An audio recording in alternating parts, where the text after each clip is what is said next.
Dahil kapos sila sa pera, hindi na nagawang ipa-therapy ni na Marivic at Ramon ang anak. Lalo pat nadagdagan pa ang kanilang mga anak na kailangan din ng kanilang atensyon.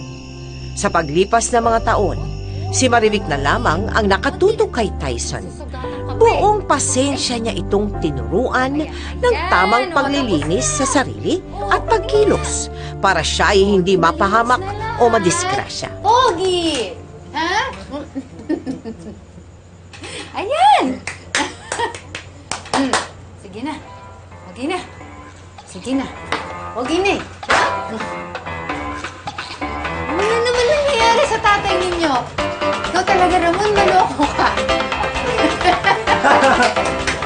Sige pa! Sige pa! Tama-tawa si Tyson sa'yo. Marivic, liga na! Ako din!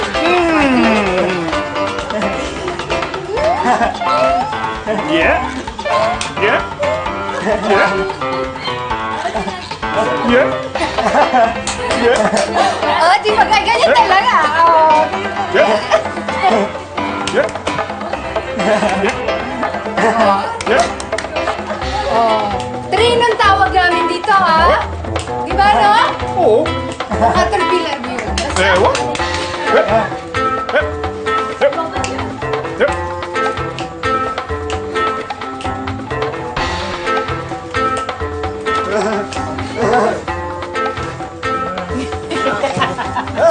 Ano ba? Ano ba? Oy! Pahiramin mo! Pahiramin mo! Ano ba? Masira na naman yung cards Cards ko lamang yan. Cards lamang yan. Pahiramin mo yung bata. Ano ba? O ikaw, wala kang ginagawa. Kanina ka pa text-text, ha? Oh! Dapat nga tingnan nga si Sir! Ano ba? Saan ka pupunta? Ano ginagawa ka?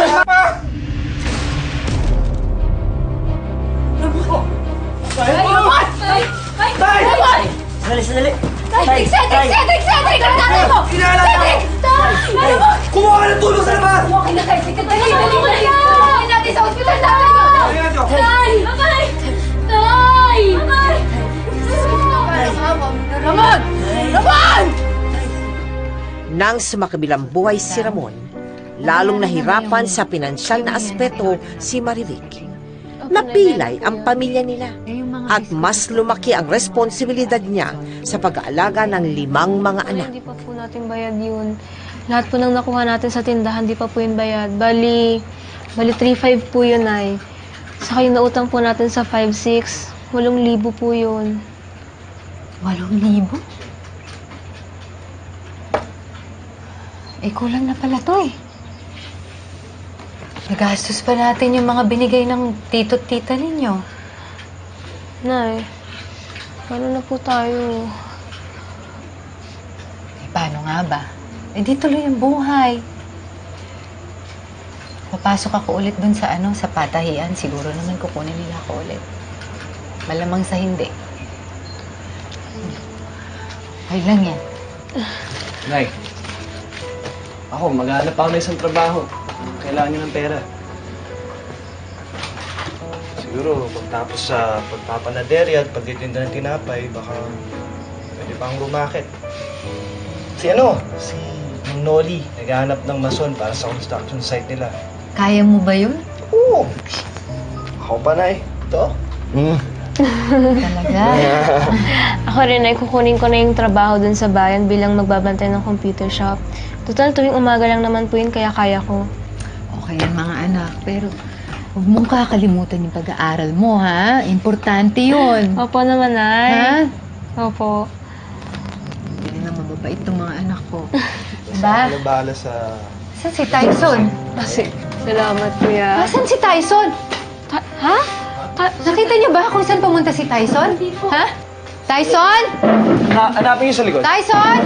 Tyson? Lalabas ako, hanapin niyo. Tyson? Tyson? Tyson!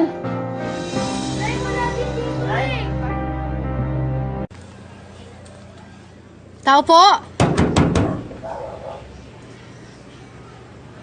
Tao po! Tao po! Sino po sila? Nandiyan ba si Raymart? Si Raymar po. Sandali lang po, tatawagin ko lang po. Kay Mark! Kay Mark, nanay mo!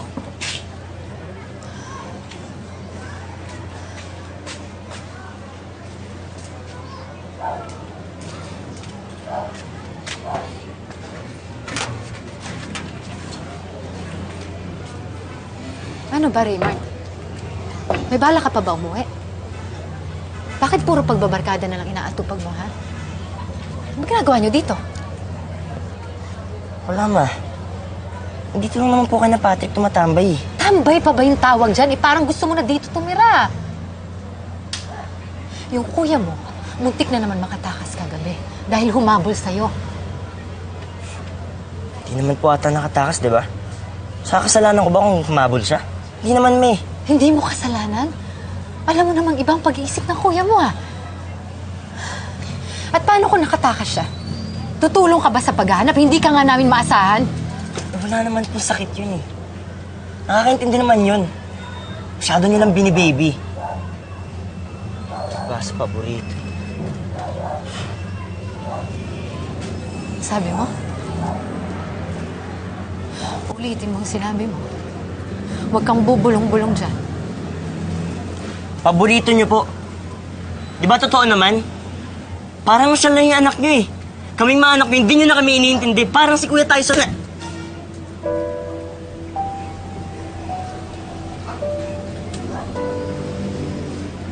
Hindi totoo yan. Alam mong hindi totoo yan! Wala ako dito kung wala akong pakialam sa'yo. Wala ako dito kung hindi ako nag-aalala sa'yo.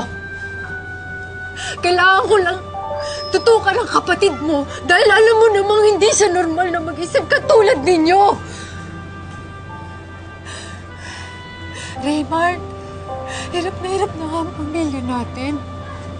Dahil sa kondisyon ng kuya mo, huwag mo naman nang dagdagan. Huwag mo nang dagdagan, parang awa mo na. Pasensya na kayo. Pasensya na kayo kung nabababayaan ko kayo. Pero kasi, inaasahan ko na mas mauunawaan ninyo dahil kayo ang mas nakakaintindi. Kaya sana ibigay nyo na yun sa kuya ninyo. Naiintindihan mo ba yun? Pasensya na kayo.